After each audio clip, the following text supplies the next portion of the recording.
Hello दोस्तों, आज हम बात करने जा रहे हैं हिंदी सिनेमा के उस दशक के बारे में जब हमें हिंदी सिनेमा में बहुत बड़ा बदलाव देखने को मिला। उस दौरान हमें कुछ अच्छे बदलाव देखने को मिले तो कुछ बेहतरीन फिल्में भी मिली, लेकिन इस बात से भी इनकार नहीं किया जा सकता कि ये वो दशक था जो हिंदी सिनेमा का सबसे खराब दशक कहा जाए तो भी गलत नहीं होगा। जानेंगे इस वीडियो में कैसे हिंदी सिनेमा के 4 स्टार ने इस दशक में हिंदी सिनेमा को सहारा दिया और इसी दशक में राज कपूर ने फिल्मों को हिट कराने के लिए एक नए फार्मूले के बारे में सोचा। जानेंगे और भी बहुत कुछ। लेकिन अगर मेरी वीडियो आपको पसंद आए तो इसे लाइक करना मत भूलना और चैनल में नए हैं तो प्लीज इसे सब्सक्राइब करें कि आप तक हमारी ऐसी और वीडियो पहुंच सके। दरअसल 80 का दशक हिंदी सिनेमा के लिए एक तरीके से गेम चेंजर रहा, जहां एक तरफ देश की राजनीति और अन्य सामाजिक मुद्दों को लेकर फिल्में बनाने की होड़ लगी थी, वहीं हिंदी सिनेमा अपने खो चुके दर्शकों को सिनेमा घर में लाने के लिए काफी मेहनत कर रहा था। 80 का शुरुआती दशक ऐसा था कि सिनेमा घर से दर्शक काफी हद तक गायब हो चुके थे। उस समय हिंदी सिनेमा में अमिताभ बच्चन, मिथुन चक्रवर्ती, जितेंद्र और धर्मेंद्र ही ऐसे 4 स्टार थे जो अपनी फिल्मों से जैसे तैसे हिंदी सिनेमा को आगे बढ़ाने की कोशिश कर रहे थे। यहाँ तक के सिंगल स्क्रीन पर कोई नई फिल्म लगाने को तैयार भी नहीं था। इसकी वजह थी 70 के लास्ट में और 80 के दशक की शुरुआत में बैक टू बैक ना जाने कितनी फिल्में फ्लॉप हो गई थी। उसी बीच वीडियो कैसेट की पायरेसी का बाजार इतना अधिक बढ़ गया था कि लोग सिनेमा घर में जाकर एक फिल्म देखने की वजह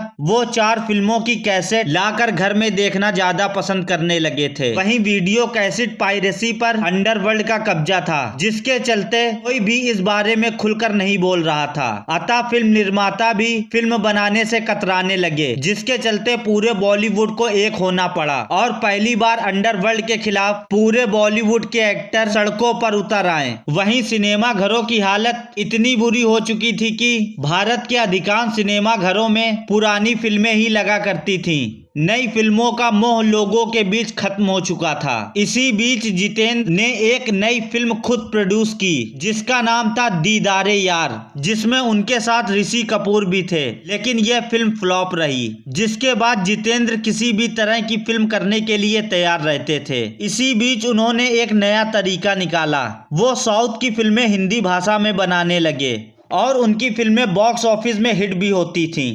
और वहीं धर्मेंद्र साहब जो 60 के दशक के एकलौते ऐसे कलाकार थे जो 80 के दशक में भी अपना स्टारडम कायम रखे हुए थे और 80 के दशक में वो अपनी फिल्मों से हिंदी सिनेमा को नई ऊंचाइयों पर पहुंचाने की कोशिश कर रहे थे। इसी बीच 80 के दशक में जो स्टार उभरा था वो था मिथुन चक्रवर्ती, जो डिस्को डांसर फिल्म से रातों रात स्टार बन चुका था। इसके बाद लगातार कुछ हिट फिल्मों ने उन्हें सुपरस्टार बना दिया। इन सब के अलावा अमिताभ बच्चन भी एक ऐसे सुपरस्टार थे जो 80 के दशक में कई ब्लॉकबस्टर फिल्में हमें दे रहे थे और उनकी फिल्में देखने के लिए लोग सिनेमा घर के बाहर लंबी लंबी लाइनें भी लगा रहे थे। लेकिन 1985 की मर्द और 1986 की आखिरी रास्ता के हिट होने के बाद शहंशाह फिल्म फ्लॉप हुई और ये फ्लॉप का सिलसिला सन 2000 की मोहब्बतें तक चलता रहा। हालांकि इस दशक में बहुत सी ऐसी फिल्में बनी जो हिंदी सिनेमा की ऐतिहासिक फिल्में रहीं, लेकिन इन फिल्मों का उस समय फ्लॉप होने का कारण एक तो वीडियो कैसेट की पायरेसी, तो दूसरा कारण था एक ही विषय पर बैक टू बैक फिल्मों का बनना और ये सारी एक्शन फिल्में होती थीं। इसके अलावा उस टाइम लाउड एक्टिंग का भी बोलबाला था। ऐसे में वीडियो पायरेसी, लगातार एक्शन फिल्में बनना,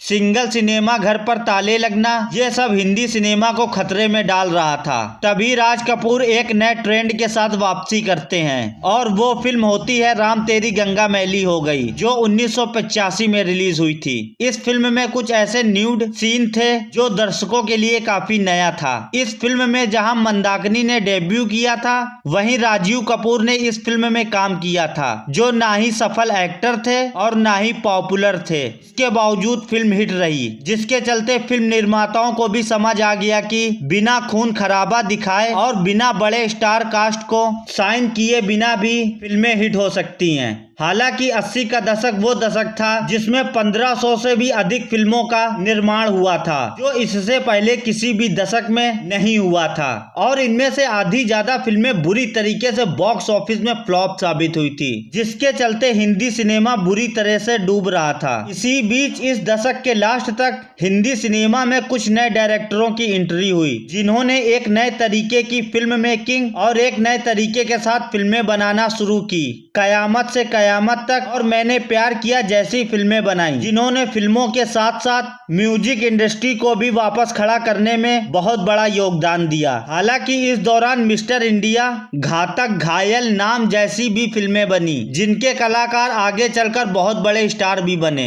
वैसे दोस्तों 80 के दशक की फिल्मों के बारे में आपकी क्या राय है, कमेंट में हमें जरूर बताएं, और वीडियो में लास्ट तक बने रहने के लिए आपका दिल से धन्यवाद। वीडियो पसंद आई हो तो प्लीज इसे लाइक करना मत भूलें। मिलते हैं हम आपसे अगली वीडियो में, तब तक के लिए नमस्कार, बाय बाय।